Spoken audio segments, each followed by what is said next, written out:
You feel stuck. You feel like you're no longer growing. You don't feel any more excitement waking up and going about your day. You feel like you're stuck in this deep pit where you don't know how to get out of. You know you need to get out of it, but you don't know how to. I recently felt this way, and you clicked on this video, so I assume, no, I'm not assuming, I know that you're also going through this. It was such a struggle for me, and that's why I'm making this video, because I want to share with you how I got through it. So here is what we're going to talk about. Number one, the reasons why you may feel like you're stuck. And the second thing is how to pull yourself together. I know it's going to be hard and it's not going to be easy. That's why I'm going to be sharing with you what I personally did step by step to overcome it. So, the possible reasons why you may feel like you're stuck. Number one, you have a very big challenge in front of you. It's a new challenge that you've never faced before. It's kind of like next level problem, next level challenge. And at this point, you don't really know how to overcome that boss yet. You know, when you play Mario, I used to play Mario when I was young. When you play Mario and there's this certain level where you just can't get through the bosses and you just have to like go over it again and again and again and again, and you feel like you're stuck in this level because you don't know how, you can't figure out how to beat this boss. That's one possible reason why you're stuck. You may be facing a challenge right now. You may be in the situation right now where it's a whole different ball game, where it's a whole different level of what you've been through. So you're not too sure how to move and how to proceed, and so you feel paralyzed.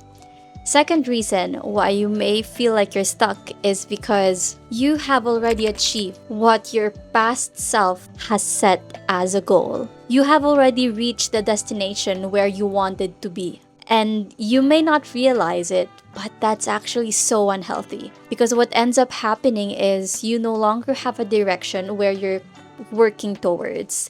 It's a good thing that you were able to achieve whatever you set out to do. Of course, be proud of yourself for achieving that, but it's also very dangerous if you no longer have any direction. You no longer have anything to work towards. Or, third reason, I know I said two, but third reason, you might be going through both of them. I certainly was going through both of them, and it was such a struggle for me to even figure out why I felt so unmotivated. I felt so stuck and paralyzed. So, how did I get myself out of the rut, and how can you get yourself out of the rut? So, looking back, the first thing I did was I came back to who I was. I came back to my core self. I looked back on my values, who I am. Are there any parts of me that went missing along the way of becoming? Because that's such a common pitfall in our journey towards a goal. Sometimes we tend to leave important parts of ourselves behind. I did. And just knowing that I did, I was able to correct my own self along the way. So know who you are and also reconnect with the anchors in your life. So we all have different anchors in our life. My anchor are people who are dearest to me, my family. A lot of times, the first step in overcoming any challenge or situation is grounding yourself. And I also reconnected with where I felt most alive, which is the ocean, my happy place. So come back to your core self, figure out what your values are, reconnect with your anchors, and put yourself in the place where you know you are genuinely happy. Second thing is move your body. So this is a big one. A lot of times, our frustrations are just waiting to be materialized. You know, when someone gets so angry, they just like punch the wall, they just like throw things around. And that's the same thing with any kind of frustration, no matter how quiet you are, no matter how docile you are, no matter how feminine you are. Frustrations are just waiting to materialize. Now it's up to you if the way you're gonna materialize your frustration is through something destructive or something productive. So that's why it's important for you to be able to move your body, whether that looks like going to the gym, lifting weights, whether that looks like having a stroll in the park in the afternoon, or even 15 minutes walk in the morning after you wake up, or even something that you enjoy like dance classes. When you're in a situation where you feel stuck, there's just so much emotions that's going on inside of your body. And think of your emotions as kind of like potential energy that is just waiting to become kinetic energy. I know it's hard to get physically moving if you feel stuck and stagnant, but just trust me on this. Try it for 1 week. Doesn't even have to be every day. Do it every other day.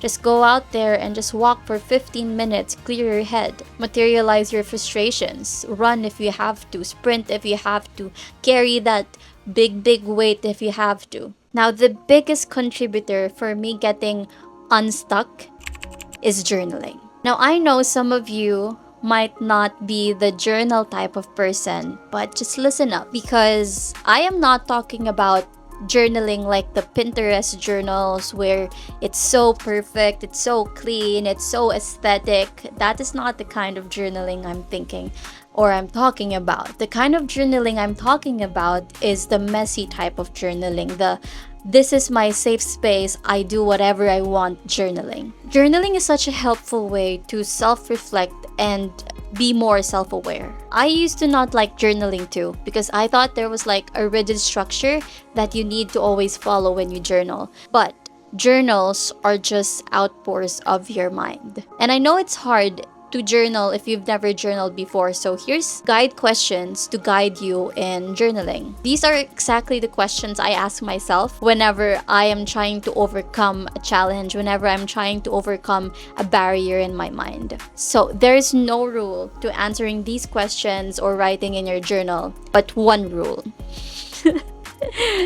No rule, but one rule. The one rule is do not overthink. I want you to feel. Do not think about what you need to say. Just write, okay? So, question number 1 is, what is bothering me? Describe the situation in detail. Your answers doesn't have to be super long. It doesn't have to be super short. Just write whatever is comfortable. Second question is, how is this situation making me feel? What emotions are coming up as you were writing the situation, as you're thinking about the situation? Third thing is, write all your thoughts. And I mean all your thoughts. I don't want you to filter anything out. If your thoughts are doing bad things, write it. It doesn't make you a psycho if you feel frustrated about something and you want to do bad things. It just makes you human. What makes you a psycho is if you act on it. So I want you to be unfiltered. This is your safe space to let all the demons out. Leave nothing unturned. Now, after all of that energy has been poured out into paper, now I want you to write about what you think is the situation trying to teach you. What lessons can you pick up from this experience that you just had? Journaling is kind of like self-coaching when you feel stuck and paralyzed, because a lot of times we already have the answer within us, but you just don't see it because of all the messiness that's going on in your head. And so what journaling does is it kind of scoops out all of that messiness in a safe space where no one can judge you. No one can read it. You can even burn it. I don't care what you do with that paper, with that journal. The purpose is for you to be able to get everything out, to talk about it, to write about it. And once you've done that, you finally see the situation as is, and you're able to pinpoint exactly what you need to do.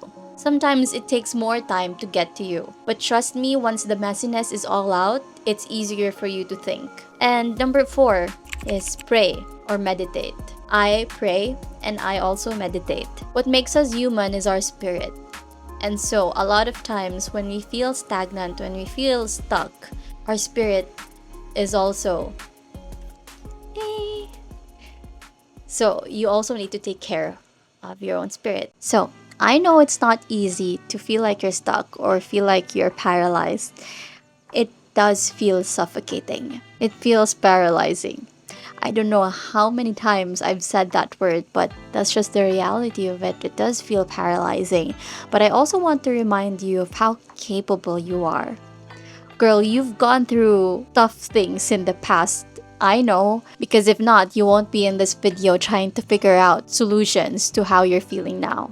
So I know you're a fighter. I just need you to fight through this too. And I'm also reminded of this graph. So progress isn't always linear. There will be times where you feel like you're just slaying the game, but there will also be times where you feel like you're progressing backwards. But if you actually look at it, you're not actually progressing backwards because you're still better off than where you first started. And there are times where things like these happen where you feel stagnant. But what's really happening is it's just you trying to push that boundary. And until you give enough energy, until you've learned everything that you need to learn, that boundary will eventually break and you'll see progress again. So I just need you to hang in there, fight until that boundary budges. Lots of love. Bye. See you in my next video.